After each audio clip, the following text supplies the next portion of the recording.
अब स्टार्ट करते हैं। मैंने काल भैरव साधना कैसे स्टार्ट की, मुझे ऑनेस्टली नहीं पता क्यों हुआ, कब हुआ।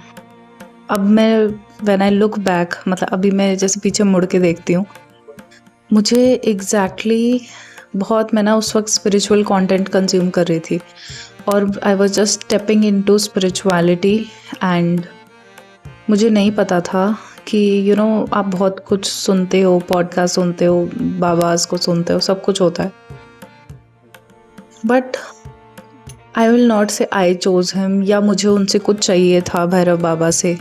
I chose him because I did not choose him actually. Because अगर मुझे चूज़ करना होता तो मैं कोई ग्रीड की वजह से लक्ष्मी जी को चुनती या कुछ चुनती। अगर मेरा पर्पस होता कि मुझे उनसे कुछ चाहिए, जैसे होता ना कि हम लोग आजकल पूजा करते हैं कि हमें कुछ चाहिए उनसे, नहीं, मुझे किसी भगवान से कुछ नहीं चाहिए था, मुझे बस पीस ऑफ माइंड चाहिए था और आंसर्स चाहिए थे। हमेशा से मैंने ये बताया, आप मेरी वीडियोस चेकआउट कर सकते हो। सो जब मैं इतना स्पिरिचुअल कंटेंट कंज्यूम कर रही थी, मुझे नहीं पता था, मैं एक ऐसे मोड पे थी जहाँ पे मैं प्रॉपर मंदिर जाना, भक्ति करना, शिव जी की सब कर रही थी काफ़ी देर से, 1 साल हो चुका था। बट जैसे जैसे मैंने पहली बार भैरव बाबा का सुना, पॉडकास्ट में सुना एंड काफ़ी उस तरफ ना झुकाव आता था और धीरे धीरे thanks to the podcasters and all, Bhairav Baba के बारे में ना सडनली ज़्यादा लोग आके खुल के बात करने लगे, तो इंटरेस्ट आ गया कि यार ये क्या है, ये तो कभी सुना नहीं हमने, ये वो। तो वो धीरे धीरे चीज़ ना अपनी तरफ खींचती है आपको कि आपको मन करेगा ये चीज़ सुनने का, समझने का, डीपर जाने का। एंड कहीं ना कहीं आपको भैरव बाबा ने चूज़ किया है, तभी आप उस चीज़ में इंटरेस्ट लोगे, तभी आप उस चीज़ को और जानने के लिए उसके अंदर घुसने की कोशिश करोगे। तो मुझे नहीं पता कैसे हुआ ये, एंड आई स्टिल वंडर कि कैसे मैंने काल भैरव साधना, बेसिक नाम जाप, जो मैंने आपको बताया, आप नाम जाप कर सकते हो, आप काल भैरव अष्टकम सुन सकते हो, पढ़ सकते हो, तो बस यही चीज़ें करनी होती हैं स्टार्टिंग में। तो बस इतना सा ही करके, मुझे नहीं पता साधना क्या होती थी, क्या होता है माला, क्या होती है माला, किस टाइप की होती, कैसे पकड़ते हैं, कुछ भी नहीं पता था। मुझे नहीं पता सब कुछ कैसे हुआ, कैसे काल भैरव बाबा ने मुझे चुना इस चीज़ के लिए और कैसे साधना स्टार्ट हुई, मुझे नहीं पता।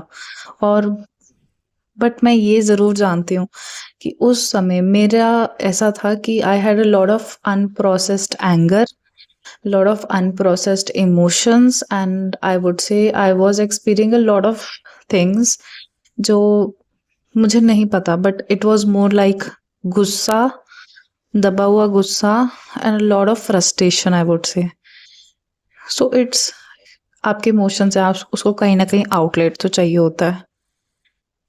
So I know I become very toxic and I used to be very go into binge eating, unhealthy eating, but since I was on a spiritual path, already Shiv जी को पूजती थी मैं,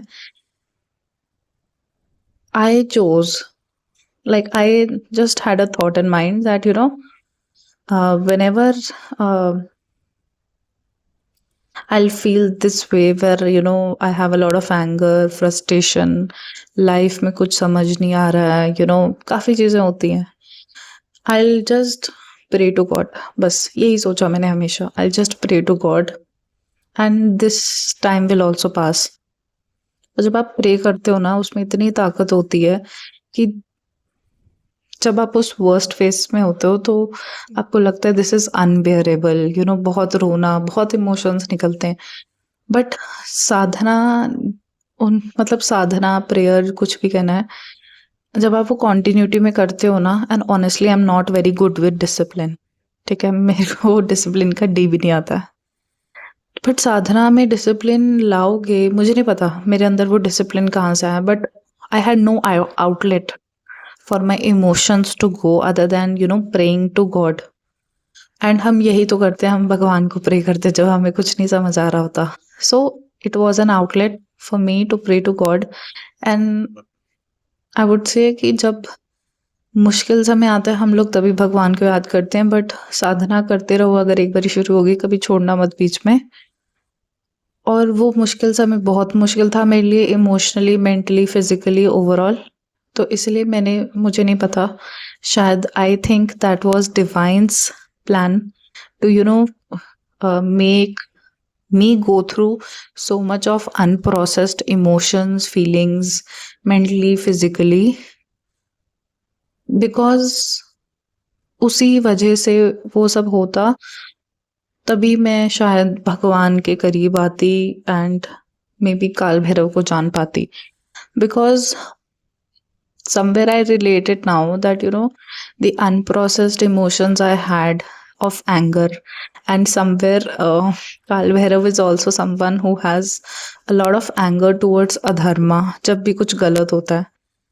I'm not saying कि ऐसा कुछ हुआ था, ऐसा कुछ नहीं था। It's just you feel a lot of emotions, you have a lot of questions in your mind, and you have a lot of frustration, nowhere to go, and you think मेरी क्या गलती है, right? ऐसा होता है कई बार हमारी life में।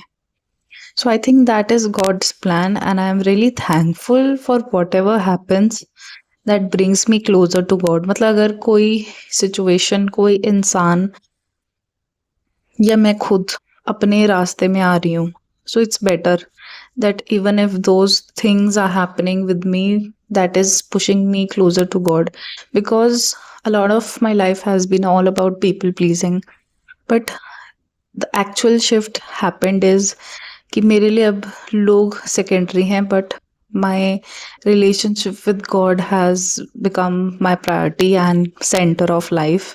उसके ऊपर कुछ मत रखो, मैं बता रही हूँ, कुछ भी मत रखो।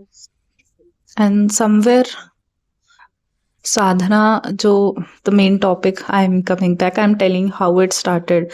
No, you do not choose Kal Bhairav, the deity. Jaise for example I'm telling you, Kal Bhairav chose me, the deity you will feel going back to जब भी आपकी कोई दिक्कत होगी, या फिर you will feel I want to know more about this deity, that somewhere 90% वो आपके इष्ट देव होंगे, या फिर he chose you, right?